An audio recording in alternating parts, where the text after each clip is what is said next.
Hello tenth class बच्चों।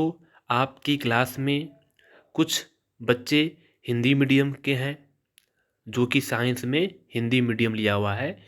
तो वो बच्चे इस वीडियो को देखेंगे और मैं हिंदी में भी वीडियो बनाऊंगा, लेकिन जो टॉपिक या जो भी चैप्टर बिल्कुल नॉर्मल होंगे, आपको दिक्कत नहीं आएगी, उसके लिए मैं लिंक आपको सेंड करूंगा किसी और चैनल का।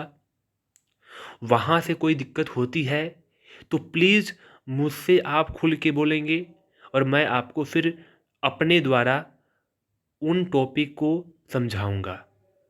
लेकिन जो टॉपिक मुझे लगेगा कि मेरे समझाने लायक है, वो टॉपिक मैं आपको हिंदी में भी समझा दूंगा।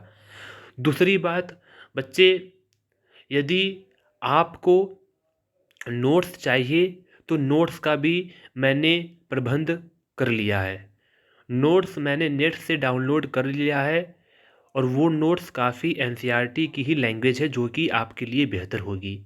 तो नोट्स आप वहाँ से लिखेंगे और जो भी वीडियो में आपको कोई भी डाउट हो वो मुझसे आप ज़रूर दोबारा पूछ सकते हैं। तो बच्चे आओ, हिंदी मीडियम का जो साइंस है उससे हम करते हैं। बच्चे चैप्टर नंबर 1 है जो कि नाम है रासायनिक अभिक्रियाएं एवं समीकरण। तो बच्चों, सबसे पहले हम ये समझेंगे कि रासायनिक अभिक्रिया क्या होती है। रासायनिक अभिक्रिया क्या होती है यानी इसको बोलते हैं इंग्लिश में केमिकल रिएक्शन। केमिकल रिएक्शन क्या होता है? तो बच्चे मेरी बात सुने। आपने केमिकल चेंज भी सुना होगा कि केमिकल चेंज यानी रासायनिक परिवर्तन। रासायनिक परिवर्तन। अब रासायनिक परिवर्तन क्या है पहले आप इन्हें समझेंगे, फिर मैं आपको समझाऊंगा रासायनिक अभिक्रिया। बच्चे, कोई ऐसा बदलाव, कोई ऐसा चेंज, कोई ऐसा बदलाव जिसमें हमें एक नया वस्तु मिले, एक नया सब्सटेंस मिले, एक न्यू सब्सटेंस मिले, एक नया वस्तु मिले, कोई नए गुणधर्म वाला, कोई नए गुण वाला, जिसकी प्रॉपर्टी अलग हो, किससे? जो हमने ओरिजिनल सब्सटेंस लिया है। मैं आपको एग्जांपल दे रहा हूँ। जैसे बच्चे हमने लिया मैग्नीशियम का रिबन। क्या लिया? मैग्नीशियम का रिबन। इसको हमने ऑक्सीजन के प्रेजेंस में जला दिया। इसको हमने ऑक्सीजन के प्रेजेंस में बर्निंग कर दी, जला दी। आपको पता है ना, कोई भी चीज़ कब जलती है? जब वहाँ पे ऑक्सीजन की उपस्थिति हो। तो ऑक्सीजन की उपस्थिति में इस मैग्नीशियम के रिबन को हमने जला दिया, हमें क्या मिलेगा? हमने देखा हमें क्या मिला? हमें मिला मैग्नीशियम ऑक्साइड। क्या मिला बच्चे? Magnesium oxide. अब बचाओ, अब आप बताओ कि हमने क्या लिया था? हमने लिया था मैग्नीशियम, लेकिन हमें मिला क्या? हमें मिला मैग्नीशियम ऑक्साइड। इसका गुण, इसकी प्रॉपर्टी इस वाले मैग्नीशियम से अलग होगी, यानी हमें एक नया सब्सटेंस मिल गया, हमें एक न्यू सब्सटेंस मिला, मतलब न्यू वस्तु मिला, नया वस्तु मिला। तो बच्चे, ऐसे बदलाव को, ऐसे चेंज को हम क्या बोलते हैं? रासायनिक परिवर्तन। क्या बोलेंगे? रासायनिक परिवर्तन। अब आ जाओ कि रासायनिक अभिक्रिया क्या होती है। तो बच्चे, जहाँ पे भी रासायनिक परिवर्तन होगा, इसका मीनिंग ये है कि वहाँ पे ज़रूर रासायनिक अभिक्रिया भी हुआ होगा।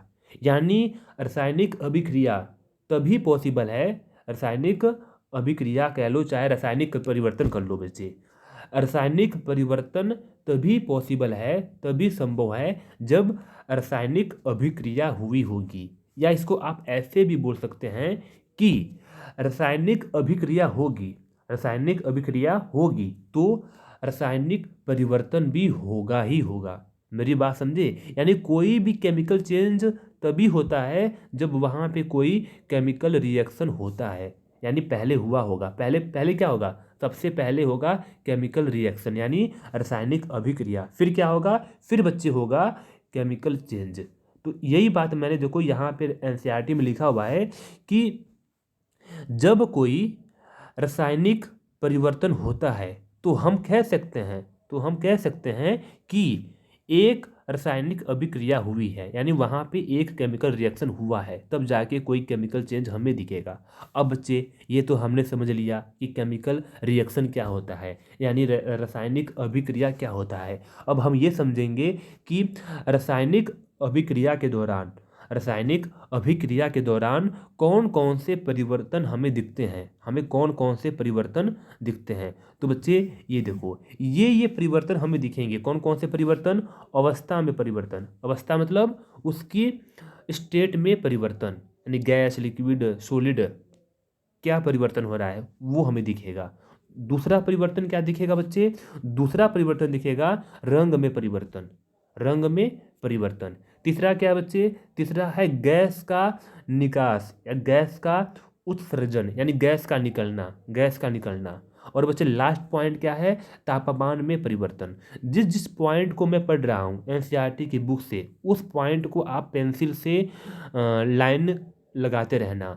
वो पॉइंट आपको नोट्स में लिखने हैं। मेन चीज़ है हमारा टॉपिक क्या है इस टाइम? हमारा टॉपिक ये है कि केमिकल रिएक्शन के दौरान, ड्यूरिंग एनी केमिकल रिएक्शन, यानी रासायनिक अभिक्रिया के दौरान कौन कौन से हमें बदलाव या कौन कौन से हमें परिवर्तन दिखते हैं।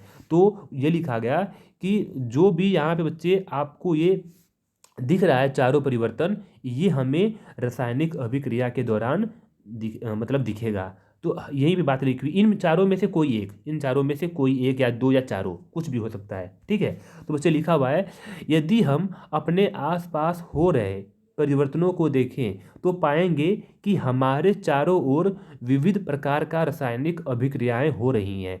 इस अध्याय में हम विभिन्न प्रकार की रासायनिक अभिक्रियाओं और उनके प्रतीकात्मक निरूपण का अध्ययन करेंगे। यानी बच्चे हमें ये बताया गया है कि अभी तो हमने क्या समझा? हमें ये समझा कि रासायनिक परिवर्तन क्या होता है, रासायनिक अभिक्रिया क्या होता है। अब आगे जाकर हम ये भी समझेंगे कि रासायनिक अभिक्रिया के कौन कौन से प्रकार हैं, कौन कौन से उसके टाइप हैं, और हर एक प्रकार को हम अच्छे से समझेंगे। ठीक है, अब बच्चे मेरी बात सुनो।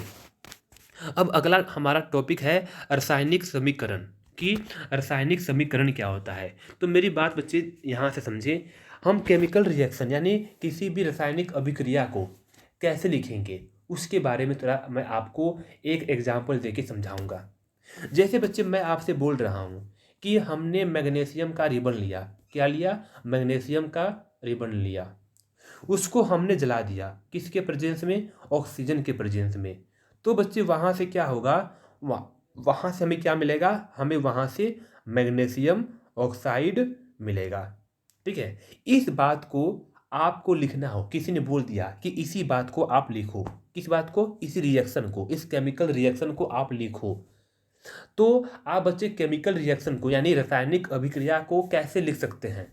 तो पहला तरीका ये है कि आप इसको एक वाक्य में लिखो। किस में लिखो? वाक्य में। तो हम और वाक्य में लिखते हैं, तो आप ऐसे लिखेंगे इसी बात को जो मैंने आपको समझाई है। आप लिखेंगे मैग्नीशियम रिबन का वायु में दहन कर मैग्नीशियम ऑक्साइड को वाश ग्लास में इकट्ठा करना। यानी इसको आप ऐसे लिखेंगे कि जब हमने मैग्नीशियम रिबन को वायु के उपस्थिति में जलाया, दहन किया, तो हमें क्या मिला? हमें मिला मैग्नीशियम ऑक्साइड। ये बात आप ऐसे लिखोगे नोटबुक के अंदर। लेकिन मैं कहूँ कि इस बात को लिखने के लिए आपका टाइम कितना वेस्ट हुआ? आप कहोगे सर बहुत दिक्कत होगी, क्योंकि केमिस्ट्री का सब्जेक्ट है, यहाँ पे हजारों रिएक्शन है, आपको लिखते लिखते बहुत ही टाइम लग जाएगा। तो बच्चे हम केमिकल रिएक्शन को ऐसे लिखेंगे तो हमारा टाइम भी वेस्ट होगा और हम दूसरों को अच्छे से समझा नहीं पाएंगे। इसलिए हमारे विज्ञान में, हमारे साइंस के चैप्टर में, हमारे केमिस्ट्री में एक एक मतलब आइडिया, एक योजना बनाया गया केमिकल रिएक्शन को लिखने के लिए। और उस केमिकल रिएक्शन को लिखने के तरीका को हम क्या बोलते हैं? केमिकल इक्वेशन, यानी रासायनिक समीकरण। यानी उस केमिकल रिएक्शन को आसान बनाने के लिए जो रिएक्शन हम वाक्य में लिखकर अपना टाइम वेस्ट कर रहे थे, अब उसे वाक्य में ना लिखेंगे बल्कि इक्वेशन के रूप में लिखेंगे, यानी समीकरण के रूप में लिखेंगे। तो बच्चे यहाँ पे प्रश्न ये उठता है कि रासायनिक समीकरण क्या होता है? तो बच्चे सब सिंपल सी बात है, सिंपल सी बात है। रासायनिक समीकरण किसी भी रासायनिक अभिक्रिया, किसी भी रासायनिक अभिक्रिया को आसान करने के लिए हम रासायनिक समीकरण का सहयोग लेते हैं। यानी रासायनिक समीकरण के सहयोग से हम केमिकल रिएक्शन को, रासायनिक अभिक्रिया को आसान बना सकते हैं। किसके द्वारा? सिंबल का प्रयोग करके। सिंबल मतलब जैसे हाइड्रोजन है, उसको किस सिंबल से डिनोट करते हैं? आप कहोगे सर H से। मैं कहूँ मैग्नीशियम को किससे डिनोट करते हो, किससे रिप्रेजेंट करते हो? आप कहोगे सर हम Mg से उसको प्रदर्शित करते हैं। मैं पूछूं ऑक्सीजन से तो आप कहोगे O से। यानी उसको सिंबल का यूज करके हम क्या करते हैं बच्चे, किसी भी केमिकल रिएक्शन को लिखते हैं। तो इसे लिखने में हमारा टाइम कम लगे और उसको आसानी से दूसरों को समझाया जाए, इसलिए हम रासायनिक समीकरण का प्रयोग करते हैं। आओ उसको लाइन को पढ़ते हैं एक बार अच्छे से। क्रियाकलाप 1.1 यानी वही जो मैग्नीशियम की एक्टिविटी थी उसकी बात हो रही है कि मैग्नीशियम का रिबन लिया, उसको हमने जला दिया। तो बच्चे क्या लिखा है इसमें? क्रियाकलाप 1.1 का विवरण। जब ऑक्सीजन की उपस्थिति में मैग्नीशियम रिबन को दहन होता है तब यह मैग्नीशियम ऑक्साइड में परिवर्तित हो जाता है। वाक्य के रूप में किसी रासायनिक अभिक्रिया का विवरण बहुत लंबा हो जाता है। हाँ बिल्कुल सही बात है, बहुत दिक्कत होती है हमें लिखने में। इसे संक्षिप्त रूप में भी लिखा जा सकता है, इसे हम छोटे रूप में भी लिख सकते हैं। जो इसे शब्द समीकरण के रूप में लिखना सबसे सरलतम विधि है। तो बच्चे इसको हम शब्दों के रूप में भी लिख सकते हैं। शर्त क्या है? शर्त है आप बीच में प्लस लगाओगे। प्लस का मीनिंग यदि आपका रिएक्टेंट 2 या 2 से ज़्यादा है। अब रिएक्टेंट क्या होता है, प्रोडक्ट क्या होता है, यानी यहाँ पे बात हो रही है अभिकारक क्या होता है और उत्पाद क्या होता है, वो भी समझाऊंगा बाद में। तो बच्चे आप इसको हम ऐसे लिख सकते हैं, इस रिएक्शन को मैग्नीशियम प्लस ऑक्सीजन, ये क्या है बच्चे? अभिकारक है। क्या है? अभिकारक। अभिकारक क्या होता है समझ लो।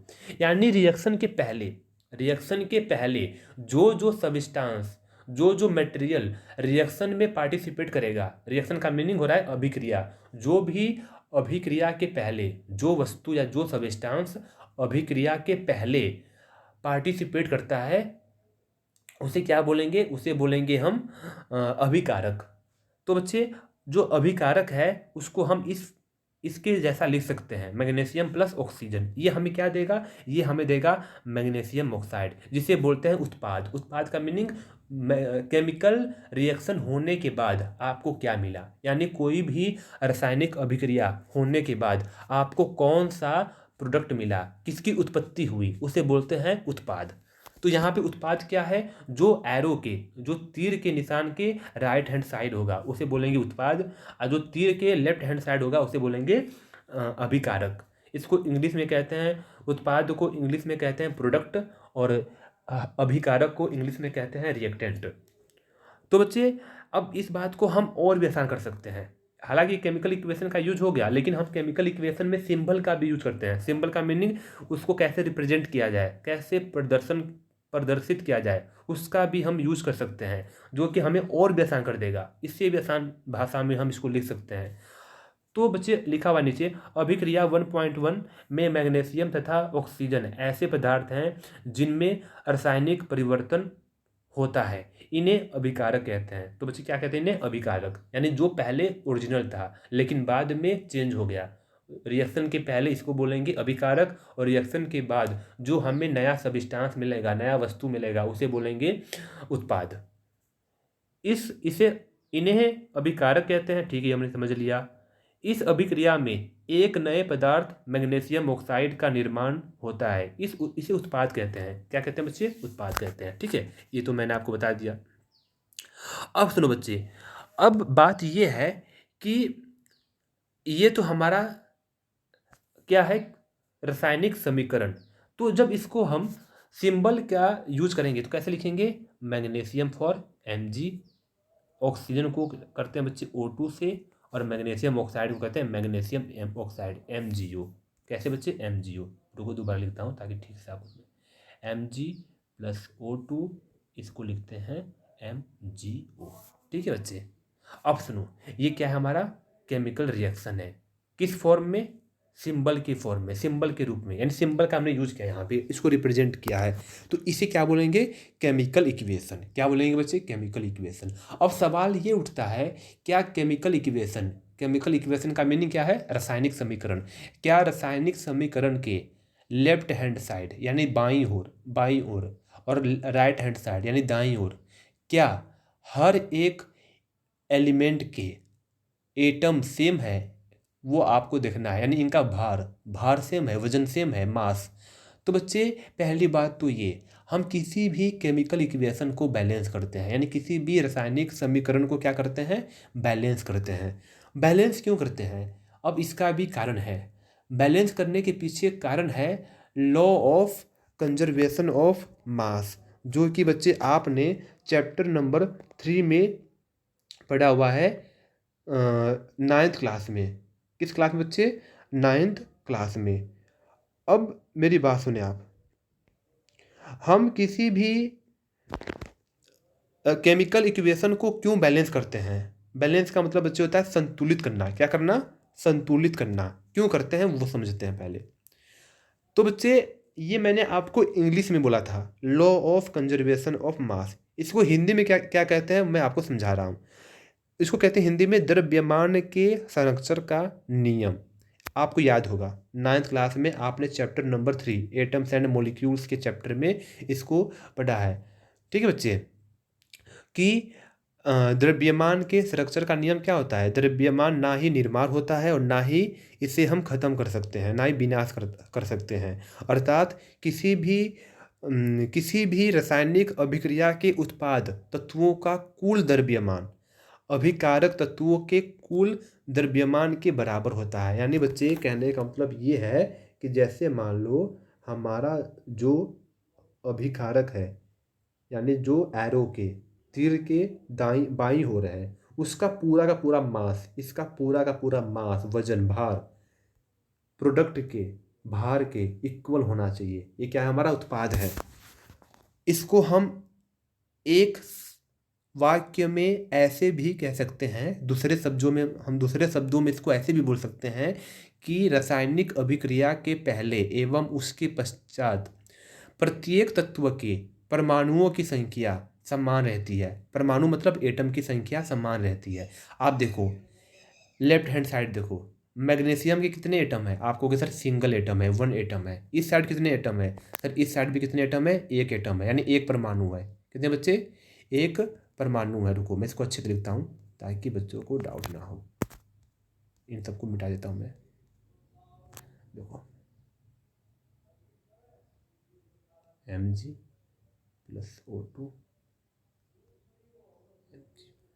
मैं आपसे पूछता हूँ मैग्नीशियम के कितने एटम है, आप कहोगे 1 एटम है। राइट हैंड साइड यहाँ पे भी 1 एटम है। मैं आपसे पूछूं बच्चे ऑक्सीजन के कितने एटम है, आप कहोगे 2 एटम है। एटम का मीनिंग परमाणु है, ठीक है। और ऑक्सीजन के यहाँ पे 1 ही एटम है, 1 ही परमाणु है। क्या परमाणुओं की संख्या सेम है, नहीं। मैग्नीशियम तो सेम है लेकिन ऑक्सीजन एक जैसा नहीं है। तो बच्चे क्या ये बैलेंस है, क्या ये संतुलित है, बिल्कुल भी नहीं। लेकिन हमें संतुलित करना पड़ता है। क्यों करना पड़ता है, क्योंकि हमारी मजबूरी है। किस चीज़ की मजबूरी है, क्योंकि एक नियम है। उस नियम का नाम क्या है, उस नियम का नाम है, क्या था हिंदी में क्या बोलते हैं, law of conservation of mass. यानी बच्चे द्रव्यमान के संरक्षण का नियम, द्रव्यमान के संरक्षण का नियम। एक्चुअली मैं कई बार हिंदी में जो टॉपिक है बच्चे उसमें मैं पजल हो जाता हूँ, मैं भूल जाता हूँ। तो कोई दिक्कत आपको होती है तो प्लीज़ मुझको बता दिया करो, मैं प्रयास करूँगा कि ऐसी गलतियाँ ना हों। बाकी मैं कोशिश करता हूँ कि हिंदी मीडियम में भी अच्छे से समझा पाऊँ। ठीक है बच्चे, तो मेरी हिंदी मीडियम की हैबिट नहीं है, लेकिन मैं बच्चे आप लोगों को निराश नहीं करना चाहूँगा। फिर भी कोई गलती या कोई आपको लगता है कि सर हमें नहीं आया समझ में, तो आप मुझको खुल के बोलें। मैं आपको कुछ ऐसा लिंक प्रोवाइड करूँगा या मैं खुद से और अच्छे से प्रयास करूँगा कि ताकि आप लोगों को कोई दिक्कत ना होए। ठीक है बच्चे, तो आप लोग मुझसे बताएंगे तभी मैं आपकी प्रॉब्लम समझ सकता हूँ और उसका कोई निवारण या कोई समाधान निकाल सकता हूँ। तो बच्चे ये आपको समझ में आया कि हमें बैलेंस करना क्यों होता है, किसी भी केमिकल इक्वेशन को, यानी किसी भी रासायनिक समीकरण को क्यों बैलेंस करना होता है, क्यों संतुलित करना होता है। तो उसके पीछे क्या कारण है, उसके पीछे कारण है द्रव्यमान का संरक्षण का नियम, जिसको कहते हैं law of conservation of mass. ठीक है, वो क्या बोलता है, वो ये बोलता है कि रिएक्टेंट साइड यानी अभिकारक साइड, हर एक एलिमेंट का, हर एक तत्व का परमाणु संख्या और राइट हैंड साइड यानी उत्पाद की साइड हर एक तत्व का एलिमेंट, हर एक तत्व का परमाणु दोनों क्या होने चाहिए, दोनों एक नंबर जैसे होने चाहिए, दोनों इक्वल होने चाहिए, तब जाके हमारा केमिकल इक्वेशन क्या होगा, बैलेंस होगा। अब बच्चे अगले वीडियो में मैं आपको ये बताऊंगा किसी भी केमिकल इक्वेशन को बैलेंस किस प्रकार किया जाता है, यानी कैसे किया जाता है। ठीक है, तो अभी तक मैं आपको बस इतना ही करवाऊंगा कि केमिकल इक्वेशन क्या होता है, केमिकल इक्वेशन को बैलेंस क्यों करते हैं, केमिकल रिएक्शन क्या है, केमिकल रिएक्शन के दौरान क्या क्या हमें परिवर्तन दिखते हैं। तो ये सब आपका कंप्लीट हो चुका है। इसके आगे का जो वीडियो बनेगा वो बनेगा कि केमिकल इक्वेशन को यानी रासायनिक समीकरण को कैसे संतुलित किया जाता है। तो बच्चे मैं इस वीडियो को यहीं पे रोक रहा हूँ।